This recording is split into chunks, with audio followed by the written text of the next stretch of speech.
Hi, everyone. The first thing I'd like to do is say a thank you to Dolly Parton for creating the Imagination Library. Now, if you're not familiar with it, the Imagination Library is not a building with a bunch of books in it. It's actually a program that sends books directly to the homes of children under 5. The Imagination Library began in the mid-90s in Sevier County, Tennessee. Each month, the Imagination Library mails a book directly to the homes of all registered children. Books are selected by a group of early literacy specialists so that at different ages, children receive different books that have age-appropriate skills and concepts.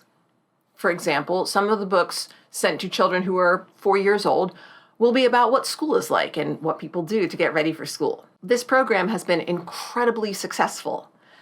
In 2000, it expanded to neighborhoods all across the nation. In 2004, the Imagination Library had partner groups in every community across the state of Tennessee.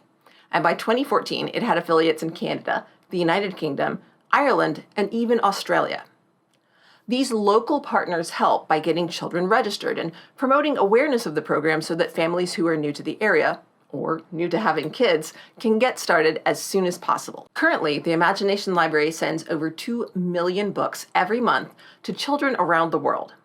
And what they do is so important because there's significant research that shows that it is the home environment that sets the foundation for the development of early literacy.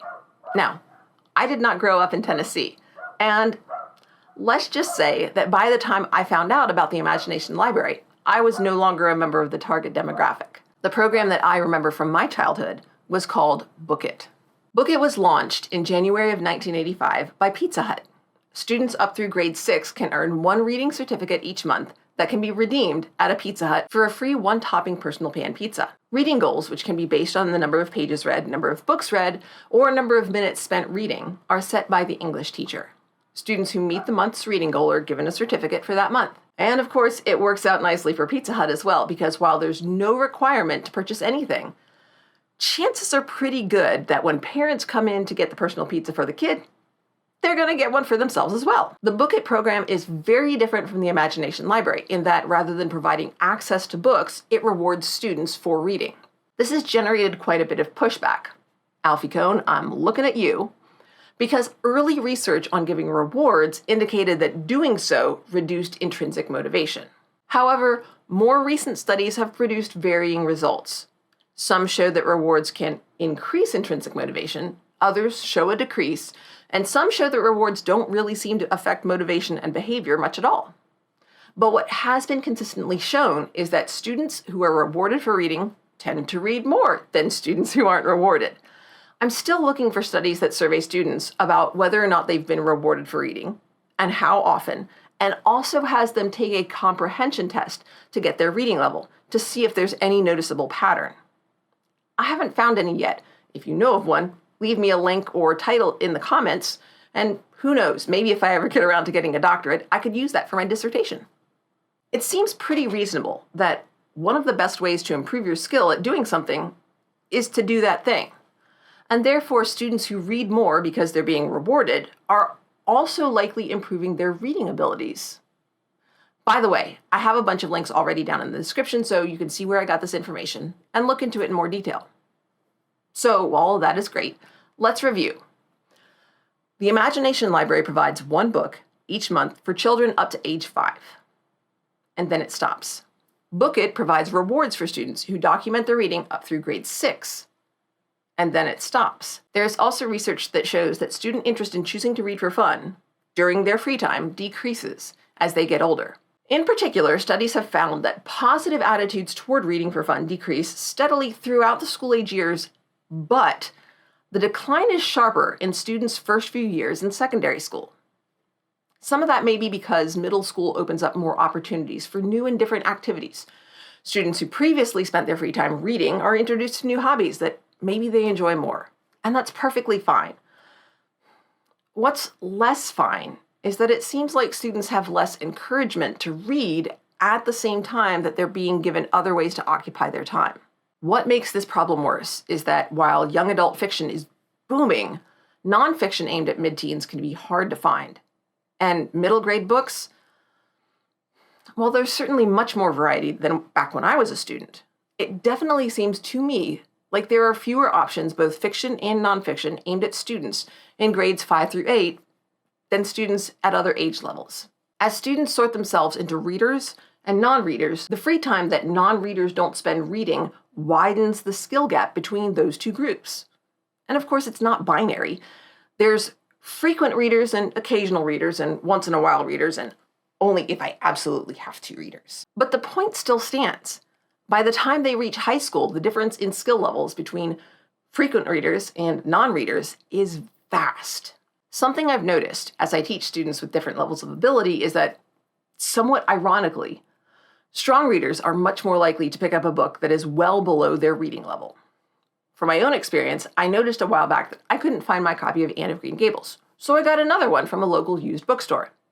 I picked that edition because it had an introduction from Margaret Atwood, who wrote The Handmaid's Tale and is apparently from Canada, which, if I'd learned at some point, I'd forgotten since. Anyway, I went, ooh, I wonder what she has to say. And so last night, I picked that up for a quick before bed read.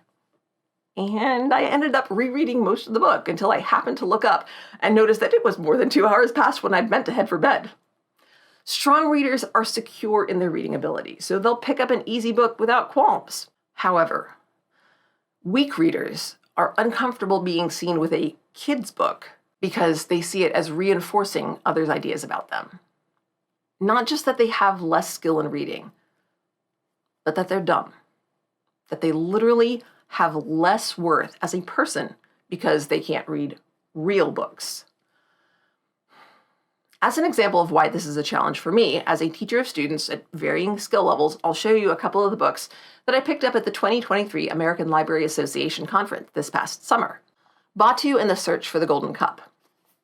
When I look at this, the cover art and design make me think that this is a middle grade adventure story aimed at a general audience. The font is clear and crisp, and it uses bold jewel tones with a golden glow around the central figure, which is a boy who appears to be about 12 based on head to body size ratio. The main character's age and gender are significant elements in terms of appeal to readers. Young readers are more likely to choose to read about characters who are older than they are. Maybe that's because that's what's coming up in their lives, and as a result, it's inherently interesting to them. Also, Search for the Golden Cup sounds like an adventure story. It has an action verb, and there is a clear goal right there in the title. The first chapter is called The Mysterious Visitor, and it begins with this sentence. Batu should have been relieved. 5 words, pretty straightforward, hints at action and suspense, kid protagonist, oh, and it's over 300 pages long. This is a book for a young reader who already enjoys reading because they're going to have to do a lot of it to get through the story. Counting Lost Stars. This one, however, is a novel for adults. Note the muted tones and the focus on, her shoulder, the earring, the tower that's kind of in the center is out of focus. And if you look closely, you can just see that she's wearing a Magen David. The title doesn't even have a subject, and while this verb is technically an action verb, counting is not a word that hints at a lot of action. The heading under Chapter 1 gives us a name, date, and location. And here's the first sentence. I first suspected they were lying to me when my skirt didn't fit. Not a lot is happening. Presumably the skirt wearer is Rita, and we have a complex sentence with 2 dependent clauses, one of which has an implied subordinate conjunction. The vocabulary is not too bad, though we do have bridge as a verb in the second sentence, which has 29 words, and flummoxed in the third sentence, which has 14. Oh, and this book has 422 pages. I kind of doubt that any of my students would even make it to flummoxed. One of my favorite books, which I had before the ALA conference, is Bruce Covell's Jeremy Thatcher Dragon Hatcher. It is literally the first book that I talked about in my Books I Love series. As you can see, based on the coverware and the yellowed pages, this copy has been around for a while and seen a fair bit of use. The first sentence is, Jeremy Thatcher crumpled his paper in disgust. 5 or maybe 6 words, depending on how you count the name, simple structure, action verb. And it's 138 pages. Unfortunately, we find out on page 3 that Jeremy is in 6th grade, and that makes it a really hard sell to high school students. So, authors and publishers, what we need more of is books that have the visual maturity of this, the action and suspense of this, the vocabulary and sentence structure of these, and the length of this. Bonuses would be diverse and realistic representation and avoiding drugs, sex, gore, and swearing. I promise it is possible to write realistic teen dialogue without swearing. And there is a need to deal with violence and drug use and abuse and sexual situations. But sometimes it feels like that's all we see in high-low books. And there are so many other stories to tell. Finally, anyone who is familiar with the challenge of resisting the urge to snack when there are potato chips in the cupboard and ice cream in the freezer has experienced what researchers refer to as utility function. Basically, the more available something is to you, the more likely it is that you'll pick it up and use it. And what research has shown over and over and over again is that owning books has a positive correlation not only with academic achievement, but with higher earnings as adults, with applying math skills to real-world tasks, and with using technology for communication. And this correlation is independent of the parent's education, career, and socioeconomic class. The significance of literacy skills among adults cannot be overemphasized. Nearly half of adults with low literacy skills live below the poverty line. A third are unemployed, and those who do have jobs have an average income that is half of what highly literate adults in the same demographic earn. Early literacy is incredibly important, and programs like Bookit and Dolly Parton's Imagination Library are absolutely vital, especially since the onset of the COVID-19 pandemic. Literacy rates have decreased among all age groups, but the amount of that decrease is highest for children in kindergarten through 2nd grade. And in order to help students have greater success as they get older, it's absolutely essential to work on building that foundation in the early years. However, it's also important to continue to support students as they approach adulthood. When we focus nearly all of our attention on early literacy, we're effectively turning our backs on students when they turn 13. Good luck, kids. You're on your own now. Does that sound like a terrible idea to anyone else? Because it does to me. This is why it would be so awesome if there were programs that encouraged upper-level students to read for enjoyment and rewarded them for doing so, as well as ones that put good, fun, exciting, fascinating books in their hands and in their homes. Older students already have increased responsibilities, as well as greater opportunities for other hobbies.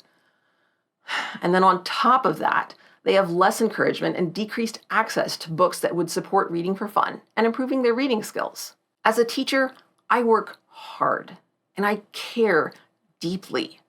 And I truly believe that what I do matters. But the classroom environment and the work we, educators and students together, do there are not the only factors that affect student achievement. Programs like Bookit and the Imagination Library are awesome for helping to provide support beyond the classroom. I just want that for my students as well. Thanks for watching.